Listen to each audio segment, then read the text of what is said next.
ধূপগুড়িতে রাজনৈতিক উত্তেজনার আবহে তৃণমূল কংগ্রেসের একটি পার্টি অফিস দখলের অভিযোগ উঠল জাতীয় কংগ্রেসের বিরুদ্ধে।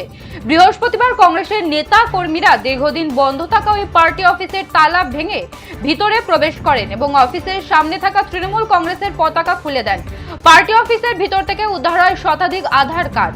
কংগ্রেস নেতৃত্বের দাবি এটি মূলত কংগ্রেসেরই পার্টি অফিস ছিল। তাদের অভিযোগ 2011 সালে রাজ্যে তৃণমূল কংগ্রেস ক্ষমতায় আসার পর অফিসটি দখল করে নেওয়া হয়। বর্তমানে রাজনৈতিক পরিস্থিতির পরিবর্তনের প্রেক্ষিতে এবং তৃণমূলের সাংগঠনিক দুর্বলতার সুযোগে তারা নিজেদের পুরনো পার্টি অফিস পুনরুদ্ধার করছেন বলেই দাবি করেন।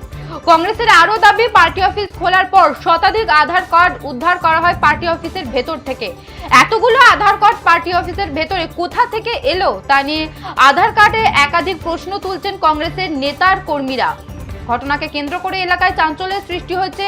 কংগ্রেস কর্মীদের অফিসে প্রবেশ ও পতাকা অপসারণের ঘটনায় রাজনৈতিক মহলে শুরু হয়েছে জোর চর্চা। তবে এই ঘটনায় তৃণমূল কংগ্রেসের পক্ষ থেকে এখনো কোনো আনুষ্ঠানিক প্রতিক্রিয়া পাওয়া যায়নি।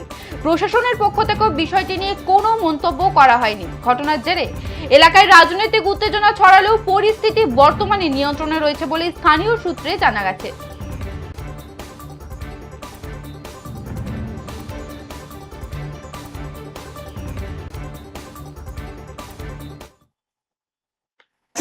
আমরা দীর্ঘদিন যাবত ক্ষমতার ধরে তৃণমূলরা দখল করে রাখছে, আমরা পুনরুদ্ধার করলাম।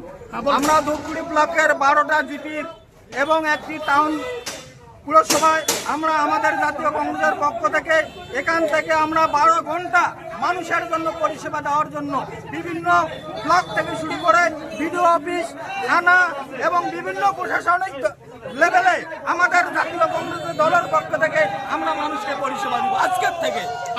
আজকে আমাদের পার্টি অফিস, আমাদের পার্টি অফিস দীর্ঘদিন যাবত তৃণমূল থেকে হাতছাড়া ছিল, কতদিন আগে হাতছাড়া করছে? এটা 15 বছর যাবত হাতছাড়া ছিল। আমাদের তৃণমূল সরকারে আসার পরে জবরদস্ত দখল করে এই পার্টি অফিস। আমাদের দীর্ঘদিন যাবত 1930 বছর কংগ্রেস সরকার ছিল পশ্চিমবঙ্গে সরকার থাকাকালীন এই পার্টি অফিস হরি ব্যানার্জির হাত দিয়ে এই পার্টি অফিস আমাদের কংগ্রেসের অফিস ছিল। এই পার্টি অফিস দীর্ঘদিন যাবত ক্ষমতার জোরে দখল করেছিল। এই পার্টি অফিস আমরা পুনরুদ্ধার দখল করলাম। কি বার্তা দেবেন ধূপগুড়িবাসীকে যে পুনরুদ্ধার পেলেন? হ্যাঁ, পুনরুদ্ধার পেলেন, আমরা অনেক খুশি। কি বার্তা দেবেন ধূপগুড়িবাসীকে? ধূপগুড়িবাসীকে বার্তা দিলাম, এই দুর্নীতিগ্রস্ত দল, এই তৃণমূলকে পশ্চিমবঙ্গের লোক একদম নিপাত করে দিছে। আগামীতে নতুন করে জাতীয় কংগ্রেস একটাই বিকল্প সারা ভারতবর্ষের জন্য, একমাত্র জাতীয় কংগ্রেস। এরপরে যদি আপনারা এখানে বসবেন